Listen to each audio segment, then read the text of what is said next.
Welcome to this morning's briefing, Latino Entrepreneurship and the American Dream. I'd like to start by thanking our sponsor, Wells Fargo, for making this program possible. Across the United States, Latinos are becoming entrepreneurs at a faster rate than any other ethnic group in the country, creating 1 million new businesses every 5 years, according to researchers. And yet Latino business owners face significant challenges when it comes to looking for capital and a skilled workforce.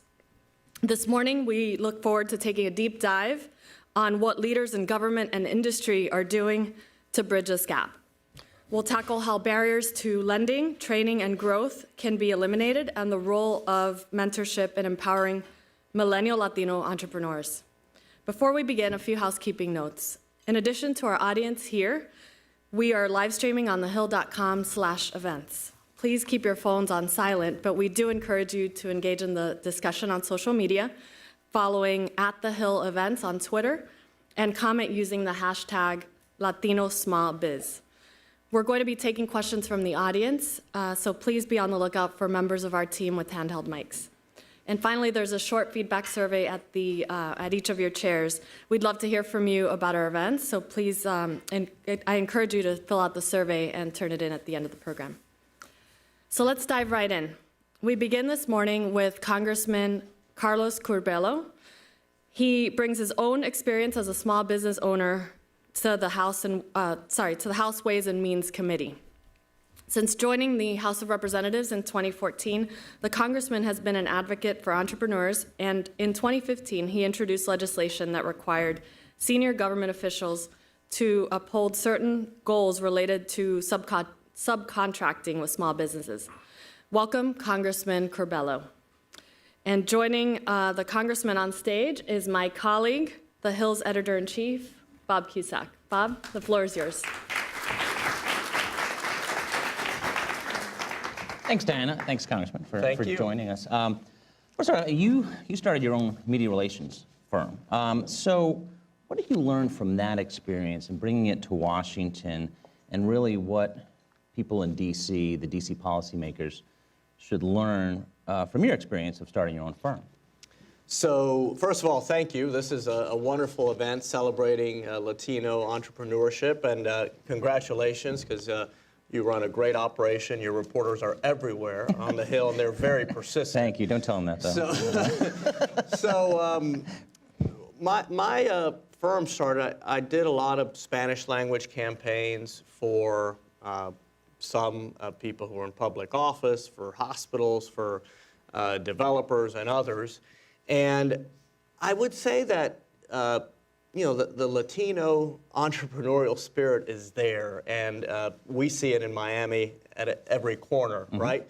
But I think what most of us need the most help with is compliance, filing taxes, all the little things that can really be obstacles and that could get you in trouble if you don't get them right.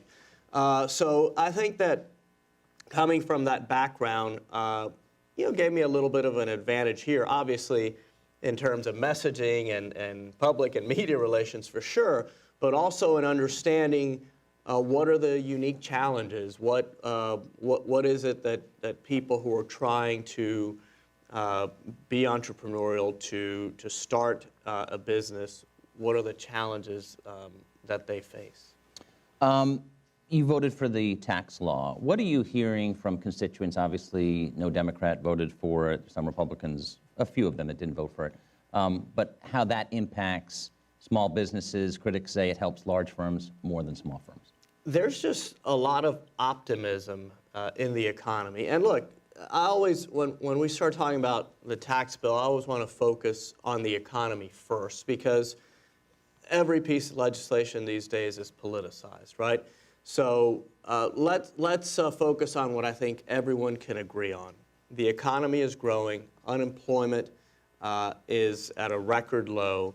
Unemployment among Hispanics, African Americans is also at a record low. So it is a really good time economically in our country. Now, I'm not going to sit up here and say, well, that's thanks to our tax bill exclusively. Of course not. We know that There are a lot of different things that brought us to this point, but without question, the tax reform bill has pushed the economic recovery deeper into our society. And a lot of Americans, I would say a lot of Americans from minority groups especially, who felt left out of the economic recovery for so many years, are now starting to experience it and appreciate it. And that is wonderful news. And when it comes to entrepreneurship, we know that this sentiment of optimism is so critical, because when people feel confident, they're more likely to take risks. And I'm seeing this in my community. We've had roundtables. We go out and meet with small businesses, and everyone tells us things are getting better. We may actually hire someone else. We may try to open up a new store, and that's just good for everyone. So that's something to celebrate. And anyone who contests that the tax bill is a part of that story, I don't think is being sincere. President Trump has touted the unemployment rate, specifically the Hispanic unemployment rate, which is at 4.6. You mentioned it's the lowest ever. How much credit does President Trump deserve for that? I'm always hesitant to give any president credit for creating jobs, especially knowing how cyclical the economy is. But we all know that this is how it ends up, right? Whoever was in office takes the credit, and it's usually the president, even if the Congress did write the tax bill. It's always the president's tax bill, or the president's stimulus bill, or the president's health care bill, whatever it is. So, look, I think we just need to be realistic in terms of how our economy works, and what's the role of the Congress, what's the role of the Federal Reserve, and really what's the role of every individual American, which is what really makes this economy go. But sure, I mean, I think whoever's in office can claim some credit, and that's fine. You've been a leader on pushing your party on immigration reform. There was a big effort, and it led to 2 bills hitting the House floor, but both failed. So what now? So Patrick McHenry has a great line about it. I never asked him if I could use this publicly, but I've now said it a few times. He talks about the mystery math of immigration policy. So you take 2 concepts that are fairly popular among the American public: a path to legalization citizenship for dreamers, for young immigrants brought to our country as children. That's about an 80% issue in our country. And then increased border security. I know once you talk about a border wall, that gets a little more controversial, but most Americans will tell you that, yes, they believe we need to do more to secure the border, maybe a 70–75% issue. You put them together, and it gets about 30% of the votes in the U.S. House of Representatives. How does that happen? Well, it's the reason immigration hasn't gotten done for at least 13 years, right when George W. Bush first started this conversation. And if you talk about dreamers, it goes all the way back to 2001 when the first DREAM Act was filed in Congress. And the problem is too many of our colleagues in Congress on both sides prefer the politics of immigration rather than the solutions for immigration. And there's always a good excuse for some of our colleagues, or for most of our colleagues, to vote yes on an immigration bill. I thought the bill we put together, and I understand that our Democratic colleagues were not at the table for that discussion, but we were trying to find consensus among Republicans first. But what we ended up putting on the floor was a bipartisan bill, and the evidence is that 121 Republicans voted for it and 112 of them voted against it. I guarantee you that wasn't because the bill was too conservative. It was because it was a fairly centrist bill. And I regret the fact that a minority of Republicans joined every Democrat to sink a bill that included path to citizenship for 2 million young immigrants brought to our country, increased border security, ended the policy of separating children from their parents at the border permanently, meaning no administration could ever do that again, and had some other important reforms in terms of our asylum system and making sure that it's there to help those who truly are seeking asylum in our country. So this issue isn't going away, and we have to keep trying. We know there's some court decisions on the horizon that could again force action in Congress. What we try to do through our discharge petition, Bob, is recreate that pressure that the administration had created last year when the DACA program was canceled and the president asked Congress to act.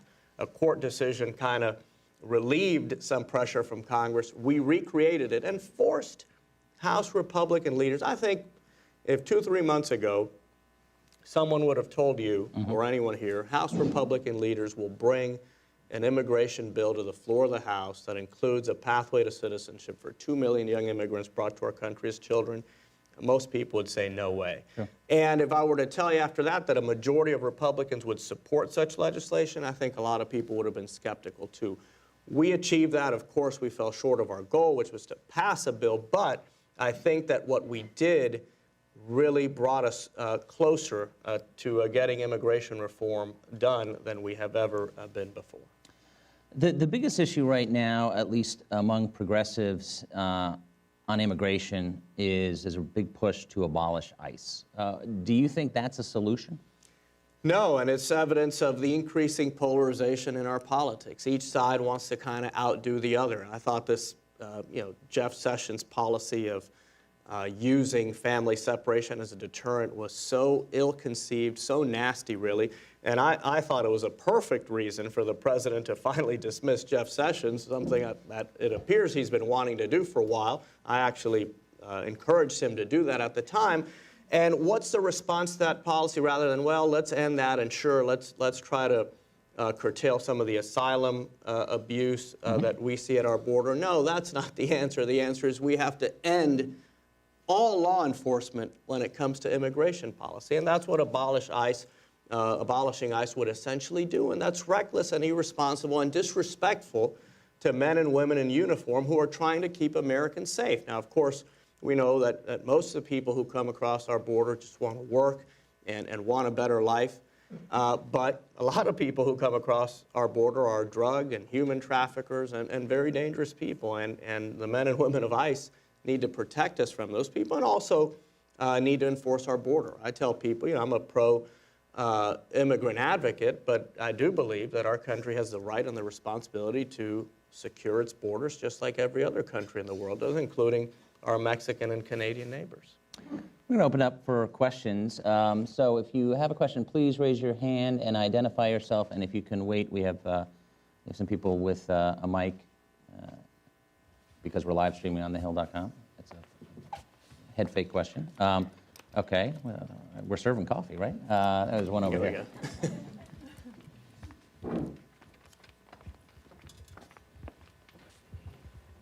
Good morning, Congressman. John Bird with the National Society of Professional Surveyors, NSPS. Wanted to commend you for your co-sponsorship, an important bill to your coastal community and to the Latino business community called the Digital Coast Act, HR 4062. And can you talk about ports, harbors, infrastructure, what small business owners are dealing with coastal resiliency, sustainability, especially with hurricane season, and maybe based on your background with the Small Business Committee, what kind of resources are available for the SBA for them? Well, there's a lot there, but it's all very important. And in terms of port infrastructure, I'll tell you, we're blessed in Miami. We dredged the port for it to be capable of receiving the post-Panamax vessels some years ago. And I think still today, it's the only port south of Norfolk on the eastern coast of the United States that can receive these vessels. So it's been wonderful for our local economy. I'm a big believer in international trade. That's not popular these days, but this Republican still believes in the ability of trade to create wealth and more jobs and opportunities for all of us in this country, as long as we do it right. In terms of coastal resiliency, sea level rise is a major concern for my district. I tell people, for many throughout the country, this climate change, sea level rise discussion is theoretical, and you get in a classroom and talk about it. For us, most people in our community live at about sea level and near the sea. So this is not a theoretical exercise. It's actually a real concern, and something that I think the federal government must do urgently within the next few years is start dedicating some of our infrastructure funding to coastal communities to make sure that we can protect coastal communities from saltwater intrusion, sea level rise. I'll give you an idea of what that looks like in South Florida. The Everglades houses our freshwater drinking supply, right?